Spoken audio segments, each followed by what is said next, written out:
Vous avez envie que je vous parle du point commun entre Éric Zemmour et le Nutella. Bon, j'ai pas beaucoup de temps, mais on y va, c'est parti. Générique. C'est l'actu pressé. Ouais. Les gars, là, sérieusement? On a toujours pas changé de générique. Bah mec, c'est pas avec le nombre de vues que tu vas faire avec cette vidéo qu'on va avoir le budget nécessaire. Boum, tchac, politique. Nutella refuse donc d'être associé à Éric Zemmour lors de ses émissions télévisées. Pas très étonnant quand on voit ce qu'il dit. Le seul ennemi à abattre, c'était l'homme blanc, hétérosexuel, catholique.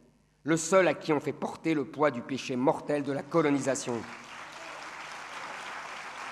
D'un autre côté, Nutella est à l'écologie ce que Éric Zemmour est au vivre ensemble. Station où l'huile de palme en général, on pourrait se dire moi ça me concerne pas parce que je suis en Europe, etc. Mais en fait c'est assez faux de se dire ça parce que tous les jours, vous, Bernard, moi, on en consomme. L'huile de palme, il y en a partout. Bon déjà, on connaît tous cette pâte à tartiner très célèbre. Il y a 20% du produit, c'est que de l'huile de palme. Autrement, dans l'actualité politique de la semaine, c'était la cérémonie d'hommage aux policiers tués par un terroriste à la préfecture de police. Dans un discours très poignant, Macron n'a pas hésité à dire ceci.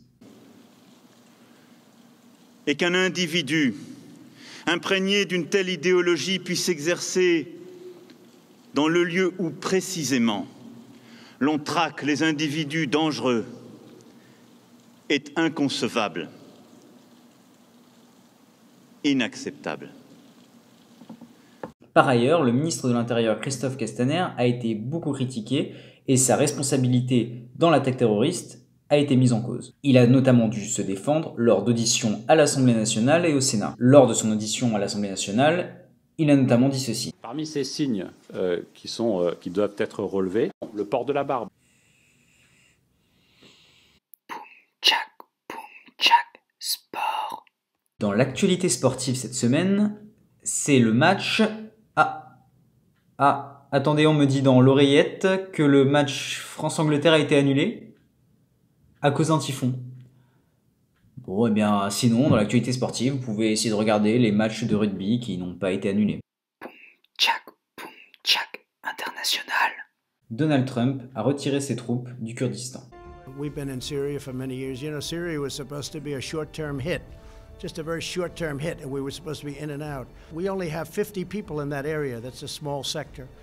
And I don't want those 50 people hurt or killed. Pour Erdogan, le président turc, le Kurdistan est clairement une menace interne.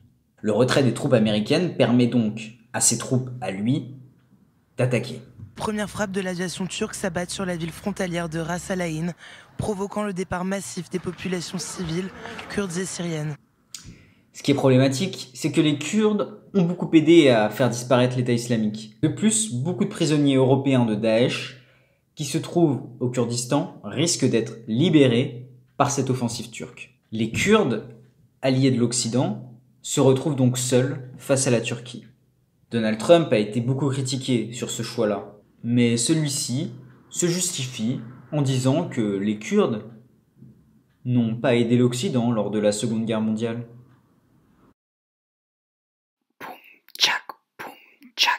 Culture. Enfin au cinéma cette semaine, je vous conseille le film Joker. Le personnage incarné par Joaquin Phoenix est bien plus ambigu que le Joker que vous connaissez. Enfin, je n'en dis pas plus, je vous laisse découvrir ce film au travers d'éditorialistes du crayon politique qui sauront certainement mieux en parler que moi. Bon, je vous laisse, j'ai pas mal de trucs à faire, mais n'oubliez pas, restez informés. Le générique de fin.